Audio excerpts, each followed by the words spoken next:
Hello everyone. இப்போ நம்ம என்ன பார்க்க போகிறோம் பார்த்தீங்கன்னா, காஸ்ட் ஷீட்டோட ஃபார்மேட் பார்க்க போகிறோம். அதில் first opening stock of raw materials கூட purchase of raw material, carriage inwards, other direct material and மெட்டீரியலுக்கு போஸ்ட் பண்ண டேக்ஸஸ் அண்ட் டியூட்டிஸ் நம்ம எடுத்துக்க போகிறோம். இதெல்லாம் ஆட் பண்ணிக்க போகிறீங்க. அதுக்கப்புறம் க்ளோசிங் ரா மெட்டீரியல்ஸோட க்ளோசிங் ஸ்டாக், அப்புறம் வேறு ஏதாச்சும் அன்சூட்டபிள் ரா மெட்டீரியல்ஸ் விற்றுருந்தோம்னா அதுவும், ஸ்க்ராப் ஏதாச்சும் நம்ம சோல்வ் பண்ணியிருந்தோம்னா அதையும் நம்ம லெஸ் பண்ணிக்க போகிறோம். லெஸ் பண்ணால் வர ஆன்சர் பார்த்தீங்கன்னா cost of raw materials consumed. இது கூட டைரக்ட் லேபரும் டைரக்ட் எக்ஸ்பென்சஸும் ஆட் பண்ணோம்னா வரது ப்ரைம் காஸ்ட். ஓகேவா?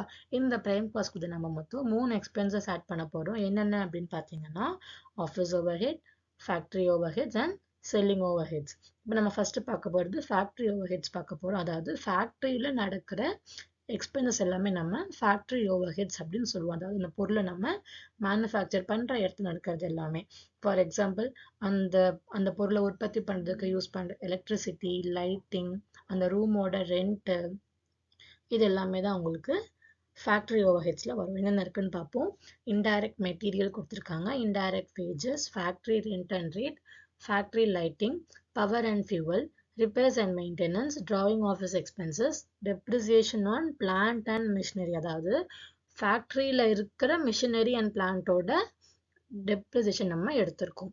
அப்புறம் factory stationery, insurance of factory, factory of work manager salary and water consumption in factory. இது எல்லாமே ஆட் பண்ணால் வர்றது உங்களுக்கு டோட்டல் ஒர்க் காஸ்ட். இது கூட ஏதாச்சும் உங்களுக்கு work in progress goods opening balance இருந்ததுன்னா அதை நீங்கள் ஆட் பண்ண போகிறீங்க. Closing balance of work in ப்ராக்ரஸை லெஸ் பண்ணி பார்க்க போகிறீங்க. இதுக்கு வர ஆன்சர் பேர் என்ன பார்த்தீங்கன்னா ஒர்க் காஸ்ட். ஓகேவா? இந்த ஓப்பனிங் ஒர்க் இன் ப்ராக்ரஸும் க்ளோசிங் ஒர்க் இன் ப்ராக்ரஸும் கொஸ்டினில் கொடுத்துருந்தா நம்ம போட போகிறோம். இல்லை நம்ம இதை ஸ்கிப் பண்ண போகிறோம். அடுத்தது ஆஃபீஸ் அண்ட் அட்மினிஸ்ட்ரேஷன் ஓவர்ஹெட்ஸ். அதாவது ஆஃபீஸில் என்னென்ன எக்ஸ்பென்சஸ் இருக்குன்னு பார்த்தீங்கன்னா, ஆஃபீஸோட ரெண்ட்டு, லைட்டிங், ஸ்டேஷ்னரி, ஆஃபீஸ் ஃபர்னிச்சரோட டெப்ரிசியேஷன், அதை ரிப்பேர் பண்ணுறதுக்கான செலவு, ஆஃபீஸில் ஒர்க் பண்ணுறவங்களோட salary, bank commission, postage and telephone charges, office cleaning, இதெல்லாம் உங்களோடது அட்மினிஸ்ட்ரேஷன் ஓவர்ஹெட்ஸ். ஓகேவா? இது உங்களோட ஒர்க் காஸ்ட்டோட ஆட் பண்ண வர ஆன்சருக்கு என்ன பேருன்னு பார்த்தீங்கன்னா காஸ்ட் ஆஃப் ப்ரொடக்ஷன். இது கூட ஃபினிஷ்டு அதை போன வருஷத்தோட ஃபினிஷ் ஸ்டாக் ஏதாச்சும் கையில் வச்சுருந்தீங்கன்னா அதை நம்ம ஆட் பண்ணிவிட்டு க்ளோசிங் ஸ்டாக் ஃபினிஷ்டு குட்ஸ் நம்ம லெஸ் பண்ணோம்னா வரதுக்கு பேர் cost of production of goods sold. கடைசியாக நம்ம ஆட் பண்ண போகிறது செல்லிங் அண்ட் டிஸ்ட்ரிபியூஷன் எக்ஸ்பென்சஸ்.